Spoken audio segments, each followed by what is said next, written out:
Hello guys, welcome to back my channel. কি অবস্থা সবার, কেমন আছেন? নিশ্চয়ই অনেক ভালো আছেন। আমি কিন্তু অনেক অনেক ভালো আছি। প্রতিবারের মতো নিয়ে চলে আসলাম নতুন আরও একটি টেক ভিডিও। বন্ধুরা, অনেকের একটা প্রবলেম হয়ে থাকে, সেটা হচ্ছে বিকাশ অ্যাপসে ভেরিফিকেশন কোড আসে না বা ওটিপি আসে না, যে কারণে আমরা বিকাশ অ্যাপটি ওপেন করতে পারি না। তো এই প্রবলেমে আমরা অনেকজন পড়ে আছি, বিশেষ করে আমারও এই প্রবলেমটা হয়েছিল। তো আমি এটা সলভ করার জন্য অনেক চেষ্টা করেছি, বাট হয়নি। তারপরে আমি কিছু সিস্টেম ফলো করলাম, তারপরে এগুলো হলো বা এখান থেকে আমি রক্ষা পেলাম, যে এখন থেকে আমি বিকাশ অ্যাপসে খুব তাড়াতাড়ি প্রবেশ করতে পারি। তো কিভাবে আপনারা এটা করবেন, এই কি কারণে এটা হয়ে থাকে সেই প্রসেসটা আগে বলবো, তারপর কিভাবে এটা সলভ করবেন সেই প্রসেসটা বলবো, ঠিক আছে? তো তার আগে ছোট্ট একটা রিকোয়েস্ট, যারা এখন আমার চ্যানেলটি সাবস্ক্রাইব করেননি এখনই সাবস্ক্রাইব করে আসুন, যারা আগে থেকে করে রেখেছেন তাদেরকে জানাই আন্তরিক প্রীতি, শুভেচ্ছা আর অভিনন্দন। তো বন্ধুরা, কি হয়, বিকাশ অ্যাপ লগ ইন করার সময় ভেরিফিকেশন কোড বা ওটিপি না আসার বেশ কিছু সাধারণ কারণ থাকতে পারে। যেমন প্রথমে এক নাম্বার হচ্ছে সিমটি একই ফোনে না থাকা, ঠিক আছে? আমাদের যে সিমটি বিকাশ যে সিমে খোলা আছে, সেই সিমটি যদি আমাদের সেই ফোনে লাগানো না থাকে, বিকাশ অ্যাপের নিরাপত্তা ব্যবস্থার কারণে যে সিম দিয়ে অ্যাকাউন্ট খোলা সেটি অবশ্যই সেই একই ফোনে থাকতে হবে যেখানে থেকে আপনি লগ ইন করছেন, ঠিক আছে? বা অন্য কোনো ফোনে সিম রেখে কোড পাওয়ার চেষ্টা করলে তা কাজ করবে না। তারপর দ্বিতীয় পর্যায়ে যেটা বলছে যে নেটওয়ার্ক সমস্যা, ফোনের নেটওয়ার্ক সিগন্যাল দুর্বল থাকলে বা ইন্টারনেট সংযোগ বিচ্ছিন্ন থাকলে এসএমএস আসতে দেরি হতে পারে বা একদমই আসে না, ঠিক আছে?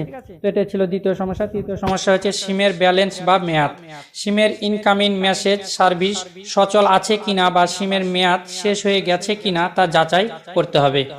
4 নম্বর হচ্ছে অ্যাপ পারমিশন, বিকাশ অ্যাপে এসএমএস পড়ার অনুমতি বা পারমিশন না দিলে অনেক সময় কোড অটোমেটিক সেট হয় না। ফোনের সেটিংস থেকে বিকাশ অ্যাপের এসএমএস এবং ফোন পারমিশন চালু আছে কিনা তা দেখে নিতে হবে। তারপরে হচ্ছে মেসেজ বক্স ফুল হওয়া, অনেক সময় দেখা যায় আমাদের মেসেজ অনেকগুলো এসে মেসেজ বক্সের ধারণ ক্ষমতার বাইরে চলে যায় বা ফুল হয়ে যায়, যে কারণে আপনার ফোনের ইনবক্স যদি পূর্ণ থাকে তবে নতুন এসএমএস ঢুকতে বাধা পেতে পারে। কিন্তু যেমন কিছু অপ্রয়োজনীয় মেসেজ ডিলিট করে সেট করতে হবে। তারপরে আরেকটি কারণ হচ্ছে, সেটি হচ্ছে সিস্টেম আপডেট বা মেইনটেনেন্স, মাঝে মাঝে বিকাশের সার্ভার বা আপনার মোবাইলে অপারেটরের মেইনটেনেন্সের কারণে সাময়িকভাবে কোড আসতে দেরি হতে পারে। তো এই কারণে আমাদের ফোনে কোড আসে না বা ভেরিফিকেশন কোড ওটিপি আমরা পাই না। তো কি করলে প্রয়োজনীয় ওটিপিটা পাবো বা ভেরিফিকেশন কোড আসবে, এই জন্য আমাদের কি করতে হবে, সর্বপ্রথমে ফোনটি একবার রিসেট দিয়ে পুনরায় চেষ্টা করতে হবে, ঠিক আছে? প্রথমে, তারপরে যদি না হয় তখন কি করতে হবে, নিশ্চিত করুন আপনার সিমটি 1 নম্বর স্লটে লাগানো আছে কিনা, নিশ্চিত করুন আপনার সিমটি 1 নম্বর স্লটে লাগানো আছে কিনা। 3 নম্বর হচ্ছে ফোনের সেটিংস থেকে বিকাশ অ্যাপের ক্যাশ ক্লিয়ার করে আবার চেষ্টা করতে হবে।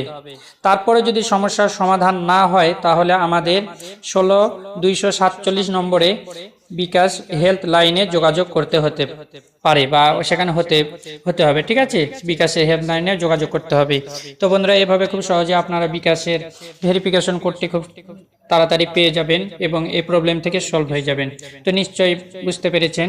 তো আজকে এই পর্যন্তই, আবার দেখা হবে নতুন কোনো ভিডিও নিয়ে। সেই পর্যন্ত সবাই ভালো থাকবেন, সুস্থ থাকবেন, এই কামনায় বিদায় নিচ্ছে। আমি শ্রী নারায়ণ মালাকার জীবন, আর আপনারা দেখছিলেন নারায়ণ টেক চ্যানেল।